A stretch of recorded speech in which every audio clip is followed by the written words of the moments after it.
one day, and he notified me here in New York that the Preaching Institute in the House of Studies had gone to the dogs.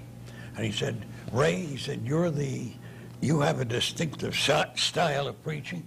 He said, I wish you would go down there and reorganize that department and teach them your method of preaching a sermon. Well, my method was simply this, that I didn't betray at the beginning, at the exordium, what I was going to preach about. I had them guessing. And secondly, I wrote my speeches out, and after I wrote it out, I'd read a sentence. I'd ask myself honestly the question, would that statement persuade you to do what you say? And my answer would, no. Rewrite it then. And I'd rewrite it and rewrite it. I wrote a sermon on the Blessed Sacrament that way, and after every sentence and paragraph I'd stop. If you were a layman in the world, hearing that argument, would you make the resolution to drop in and visit the Blessed Sacrament every day? My answer, honestly, was no. I'd drop in when convenient. Rewrite it. So I did. I think it was the most rewrittenest sermon I ever did write, from beginning to end. But what I got at the end was pretty good. I used this sermon many times on retreats and missions about devotion to the Blessed Sacrament. But anyhow, I went down to Washington, and I reorganized it with Ig Smith, the founder there. Soon realized I drove my students hard. I got permission from Steve to hire a voice teacher. That was something that was entirely neglected in this province. I suggested that they get one for every postulant to have his voice and his vocal cords thoroughly examined by a competent authority to see if he had any vocal disorder or anything like that, adenoids or anything. That it was something physical that could be changed before he went out into the order. So as I was dealing with Tim Shea and the fellow that died out in your province recently, Abbott, do you remember? No. Hot Ashes? Oh, Morrison. Who? Morrison? Well, Morrison. Oh, he's still alive. No, this fellow, who was Ashes? Hot Ashes was Tom Morrison. Well, what was Abbott called?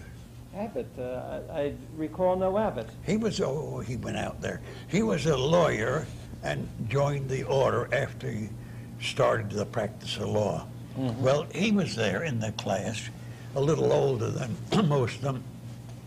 And Heary, one of the Hearys, was there that became pastor out where was it, Madison or not Madison? Someplace out in that general area. And he built a new church. He was quite a go-getter. He ruined his health and died shortly afterwards. He was in the class. And Leo Regan, the chaplain, army chaplain, he was in the class. All in told, I think there were about 10. Well, I drove them hard because I knew that once they got out and the distractions of parish life, they weren't going to write many sermons. So I had them write talks, 5 and 10-minute talks, cold collection. Next Sunday, the cold collection is going to be taken up, talk up. And they had to have a 5-minute punchy talk that gave good reasons why the people should loosen their strings and put some money in the collection basket. Our next meeting is the first meeting of the Young Lady Sodality, talk up. And they had to give reasons why every young unmarried girl should join the Sodality, and there had to be good reasons. And so on. next collection would be, the Easter collection, or the Christmas collection. They had talks for every one of the things I encountered on the mission band. Because in many churches, I'd arrive there late, just in time to put the habit on, rush over to the church, and pastor said, the announcement book is in the pulpit. Yeah. And my Lord, one church, the pastor did it deliberately. It was Polish. He had a funny sense of humor. I got up, I said, the masses this week are offered for the following intentions. Leo Golubovuchkovich. And everybody in the church roared. So I tried again. They howled. So I quit. Leo somebody, and the pastor came out. That was his idea of a joke. He came out at the end of the Mass and read the Mass list. But anyhow, there'd be talk up, flower collection, talk up. And frequently you were caught with it, unprepared, you know. Well, not my students. They all had talks, and they had to be good talks. And then they had to give them down in the chapel. And I had them preach, use subjects on their sermons, 20 to 30-minute sermons, on subjects they could use throughout the whole year, not just one particular Sunday, and then not use it again till next year. They had a dozen of those sermons, which would tide them over. They nicknamed me, I found it out later, the slave driver. I wouldn't take no. I wouldn't take any excuse. Either you had that sermon or you're in trouble. And they came up with the sermon, except for Pi Wilson one morning. He didn't have a sermon, and I gave him a bawling out. He never said anything. But after the class, Huey and Leo Regan and some of the others came up, Tim Shea. They said, Father, you were unfair to Father Wilson this morning. It's not his fault. The prior doesn't drive a car, so he borrows Wilson to drive him down to St. Dominic's, and he makes him stay there all day because he wants to stay there, and then drive him home in the evening. And he said it's not Wilson's fault at all. So I didn't know that, of course, at the time. Well, the provincial was coming down on a visitation. So as I wouldn't be there for the visitation, I wrote him a note. I had an engagement. And I told him about this practice of, the man he had picked for the job. And he appointed this fellow, I think from Providence College, English. Oh, yes. Ted English. Ted English, yes. He was a bearcat for the Constitution. So the exponer and expounder of the constitutions came down. And he was the one that didn't drive a car. So Steve told him that I objected to one of his students, one of my students, being taken off as a chauffeur for the whole day and not able to prepare his work for class. I went in to give him some Mass intentions, and he said, you told the provincial that I was stealing a man from your class, didn't you? I said, no. I told him that you were using one of the men in my class, Father Pius Wilson, that you'd take him down in the morning to St. Dominic's, you'd keep him there the whole day long, and he had sermons to write. I said I didn't know it, and when he came the next morning and had no sermon, I bawled him out before the whole class, and I said I gave him a good bawling out. And I said, and then the students came up and told me that you were the responsible one. Oh, okay, that's all right. But he never borrowed Wilson again. I gave the fellows from time to time a pep talk. I'd pick out some famous Dominican missionary in the Middle Ages and give them a pep talk about the great good he did and the thousands he brought back to the church and the converts he made and so. And I'd have them red hot. They'd go out and, unfortunately, some of them would run into one of the theologians. And he'd, well, I never knew that preaching was so important. And who told you it was? See, they had kept emphasizing theology, theology, theology. And they never said anything about preaching.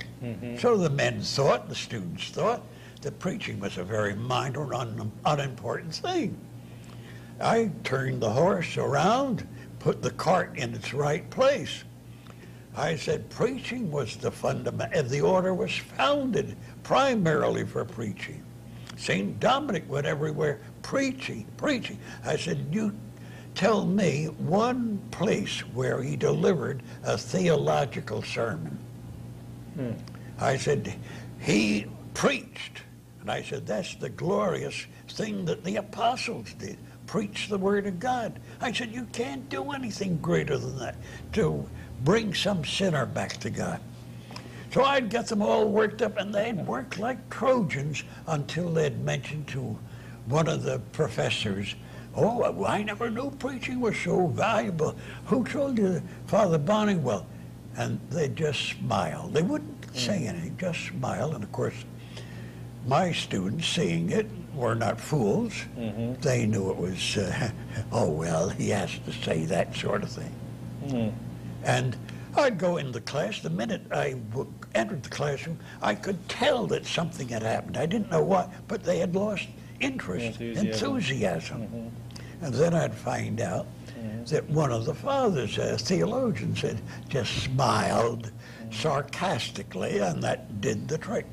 So I came up to Steve, see him, and I urged him to transfer the Preacher's Institute from the House of Studies to some place like St. Antoninus in Newark, where there were missionaries and parish priests, where the class would come into contact with the missionaries coming home, listen to their accounts of the crowds that came, and the number of confessions they heard and the communions they gave up. I said, that will keep their interest at white heat. And I said, but at the House of Studies, the theologians have to emphasize the importance of theology. I said, Steve, the Preacher's Institute is caught in there. I said, you're working uphill all the time. I said, whereas at St. Antoninus, we had 2 houses over on the corner at the time. There's a lot there, I think, now. I said, we owned them. I said, why not have it over there? Have the men, the students, subject to the discipline of the prior of this house, have them obligated to choir. I don't want them to miss that. And then we could have lessons in the basement or over in the school or somewhere else. Well, there had been some trouble over that, and I didn't know it over at that place. No. I'd give all these arguments all over again. No. Well, they're the only 2 places I could think of. So I ran into the prior. He's dead now, at St. Catherine's. I told him about the frustration. I said, it's ridiculous. I'm like Sisyphus. I'm carrying a load of water with a hole in the bucket. And I said, it's useless. I'm rolling a stone up a hill only to have the hill roll the stone back. So he offered to rent an apartment without St. Catherine's would support it, and have the class there, and the men attached to choir in St. Catherine's. No.